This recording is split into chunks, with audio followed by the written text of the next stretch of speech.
বন্ধুরা বন্ধুরা পরীক্ষার আমরা যদি দেখি তো সৌরমণ্ডল একটা আমাদের জিআইয়ের একটা বড় পার্টের মধ্যে রয়েছে। এখান থেকে কোনো না কোনো কোশ্চেন আসেই। শুধু আমি কম্পিটিটিভ এক্সাম কথা বাদই দিলাম, শুধু কম্পিটিটিভ এক্সাম বাদ দেওয়ার পরেও যে সমস্ত আমাদের ক্লাসেরগুলো থাকে, যেমন মাধ্যমিক, এই সমস্ত যারা স্টুডেন্ট রয়েছে তারা কীভাবে প্রস্তুতি নেবে, জানবে কী করে। দেখো ভিডিওটা পুরোটা দেখো, দেখলে যদি মনে হয় যে হ্যাঁ কিছু নতুন জিনিস শেখা গেছে, দেন ভিডিওটাকে একটা লাইক করো, তবে পুরোটা দেখার চেষ্টা করো। যে আমি সৌরমণ্ডল পড়বো, কিন্তু সৌরমণ্ডলটা আছে কোথায়? সৌরমণ্ডলটা আছে আকাশগঙ্গা নামক একটা গ্যালাক্সিতে। এবার গ্যালাক্সিগুলোকে আমাদের এই যে গোটা মহাশূন্য দেখতে পাই, এরকম কয়েক বিলিয়ন গ্যালাক্সি নিয়ে একটা সৌরমণ্ডল হয়ে থাকে। এর ধারণা অনেক বড়, আস্তে আস্তে আসছে যে আমাদের গ্যালাক্সিটা দেখতে কেমন হয়। আমাদের গ্যালাক্সিটা দেখতে ঠিক এইরকম টাইপের হয়, এইরকম টাইপের। এই একটা গ্যালাক্সি, এটার নাম কি? আকাশগঙ্গা বা মিল্কি ওয়ে।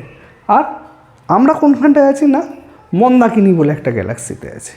তার মাঝখানে সূর্য হচ্ছে একদম আমাদের এই গ্যালাক্সির একটা ধারে অবস্থিত। সূর্য এরকম একটা ধারে অবস্থিত।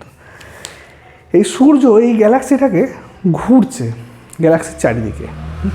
মহাশূন্যে কোনো জিনিস স্থির না, যেটা আমরা দেখি যে আমাদের সূর্য এরকম দাঁড়িয়ে রয়েছে, বাকি গ্রহগুলো এরকমভাবে চক্কর খাচ্ছে, না, সূর্য নিজের জায়গা পরিবর্তন করছে। এখান থেকে সে ঘুরছে চারিদিকে। কতক্ষণে ঘোরে? সে একবার এই গ্যালাক্সিটাকে প্রদক্ষিণ করতে এর সময় লাগে কত?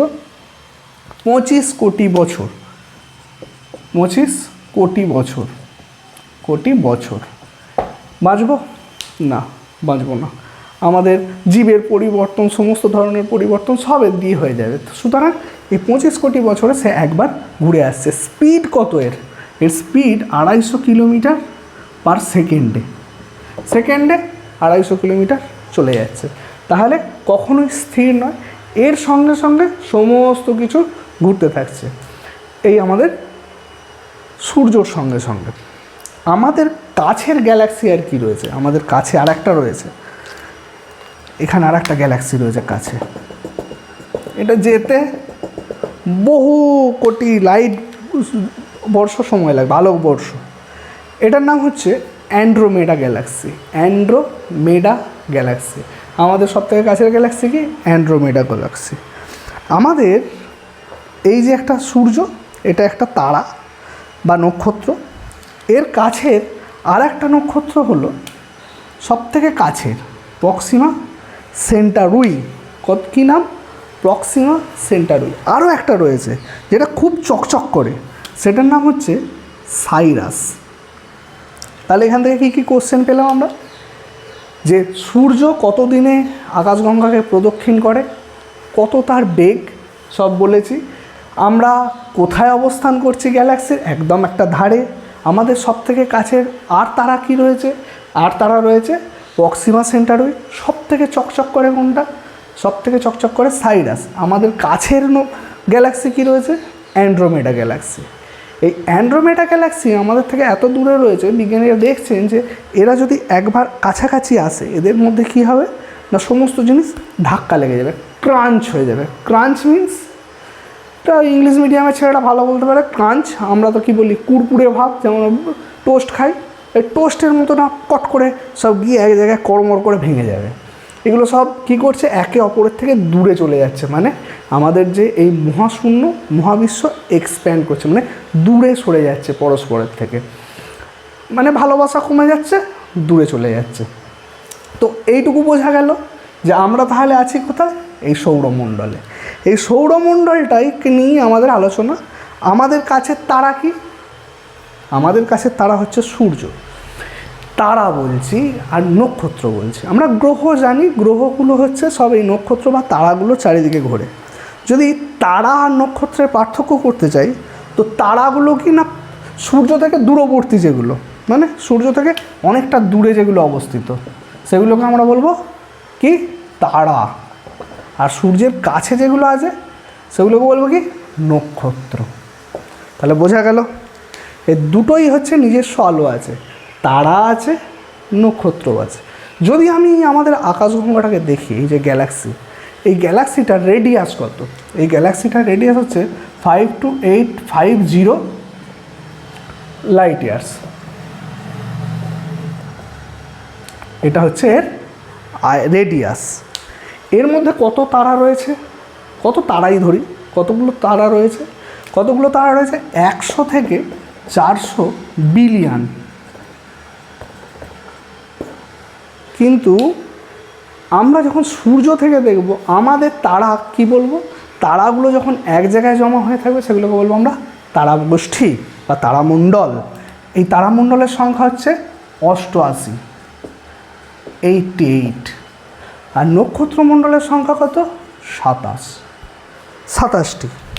এগুলো খুব ভালো করে মনে রাখতে হবে বন্ধুরা, প্রত্যেকটা পরীক্ষায় আসে। আর এগুলো একটুখানি জেনে নাও কোনটা কীরকমভাবে আছে। এই নক্ষত্রগুলোই আমাদের শরীরে সবথেকে বেশি প্রভাব বিস্তার করে। তার জন্যই না এই একটা বাচ্চা খুব দৌড়াদৌড়ি করছে, একে ইঁট ছুঁড়ে মেরে দিচ্ছে, সব জিজ্ঞাসা করে কী নক্ষত্রে হয়েছে। সেই রকমই আর কি, নক্ষত্রগুলো আমাদের ওপর প্রভাব বিস্তার করে বেশি। তারাগুলো একটু দূরে আছে, আমাদের থেকে একটু দূরে আছে, আমাদের থেকে মানে আমাদের সৌরমণ্ডল থেকে একটু দূরে আছে। তেমনই ধ্রুব তারা বলে একটা তারা রয়েছে, সেটা আছে কোথায়, সপ্তর্ষি মণ্ডলে। তাহলে এই 88টার মধ্যে আছে ওটা। তাহলে এটুকু বোঝা গেল। এটুকু যদি বোঝা গিয়ে থাকে তাহলে এরপর আমরা দেখব কি সৌরমণ্ডলটাকে।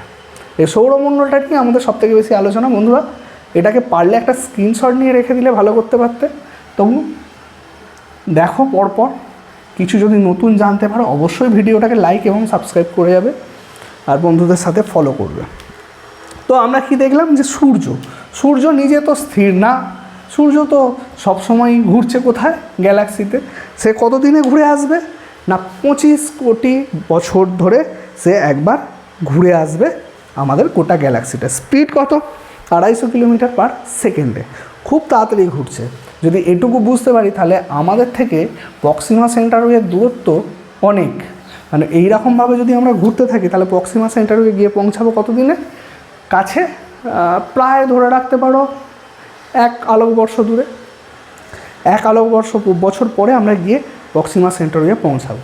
কিন্তু তার মাঝে যদি সূর্য ধ্বংস হয়ে যায় আমরা কি গিয়ে আমার সমস্ত গ্রহগুলো গিয়ে পৌঁছাতে পারবে না। সূর্য ধ্বংস হয়ে গেলে আমাদের সমস্ত পৃথিবীর কার্যকলাপ শেষ হয়ে যাবে।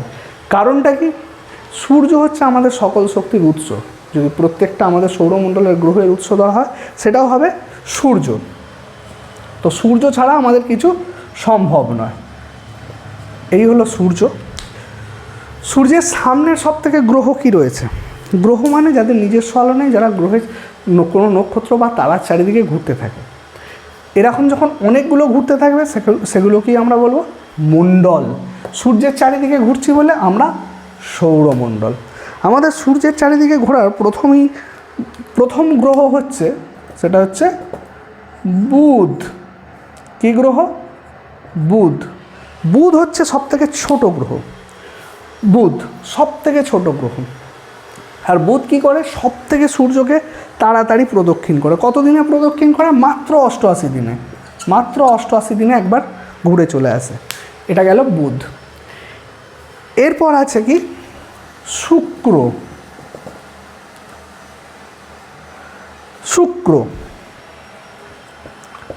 শুক্র গ্রহ কি, শুক্র গ্রহ 243 দিনে নিজে একবার এইরকমভাবে পাক খায়। আর এই 243 দিনেই কী করে, সূর্যকে একবার প্রদক্ষিণ করে আসে। আমরা কতদিনে পাক খাই, আমরা এক পাক খাই 24 ঘন্টায়। আর সূর্যকে কতক্ষণে ঘুরে আসি, সূর্যকে ঘুরে আসি 365 দিনে। তাহলে ওদের একদিন আর 1 বছর দুটোই সমান হয়ে যায়। এটা গেল শুক্র। এরপরে কি আছে না, আছে পৃথিবী। পৃথিবী কি, পৃথিবী 24 ঘন্টা এক পাক ঘোরে আর 365 দিনে এক পাক খেয়ে আসে। তাহলে 24 ঘন্টায় কী হয়, আগে যদিও পৃথিবীর 18 ঘন্টা দিন ছিল, সেটা বেড়ে 24 ঘন্টা। আমাদের তো এখন মনে হয়, আমার তো বিশেষ করে মনে হয় 30 ঘন্টা হলে ভালো হয়। তবে হ্যাঁ হবে, কিন্তু কয়েক কোটি বছর হয়তো সময় লেগে যেতে পারে, কেন আমরা পিছিয়ে এসে এইরকম হয়েছে। তাহলে এইটা গেল পৃথিবী। তারপরে কি আছে, পৃথিবী, তারপরে আছে মঙ্গল। পৃথিবীর একটা চাঁদ আছে যেটা পৃথিবীর চারিদিকে ঘোরে। এটাকে কি বলা হয়, উপগ্রহ। যদি প্রশ্ন করা হয় উপগ্রহ কার চারিদিকে ঘোরে, উপগ্রহ নক্ষত্রের চারিদিকে ঘোরে নাকি গ্রহের চারিদিকে ঘোরে? অবশ্যই সেটা হবে গ্রহের চারিদিকে ঘোরে। পৃথিবীর একটা উপগ্রহের নাম কি? চাঁদ। মঙ্গলের কটা উপগ্রহ আছে? মঙ্গলের আছে 2টো উপগ্রহ। মঙ্গলের দুটো উপগ্রহের মধ্যে একটা হচ্ছে ডিমোস। ডিমোসটা হচ্ছে সৌরমণ্ডলের সবথেকে ছোট গ্রহ। এরপরে কি আছে? এর মাঝে আছে গ্রহাণুপুঞ্জ। গ্রহাণুপুঞ্জ মানে কিছু গ্রহ পাথরের টুকরো ছুটে ছুটে বেড়াচ্ছে। যতক্ষণ এগুলো এখানে আছে এদিকে বলা হবে উল্কা। আর যখনই এগুলো কোথাও এসে পড়বে, ধাক্কা লাগবে, সেগুলোকে বলা হবে, যখন এসে ধাক্কা লাগবে তখন বলা হবে উল্কা পিণ্ড। তাহলে উল্কা আর উল্কাপিণ্ডর মধ্যে পার্থক্য বোঝা গেল। এই হলো উল্কা এবং উল্কাপিণ্ড। বন্ধুরা বাকিটা পরের ভিডিও দেখি।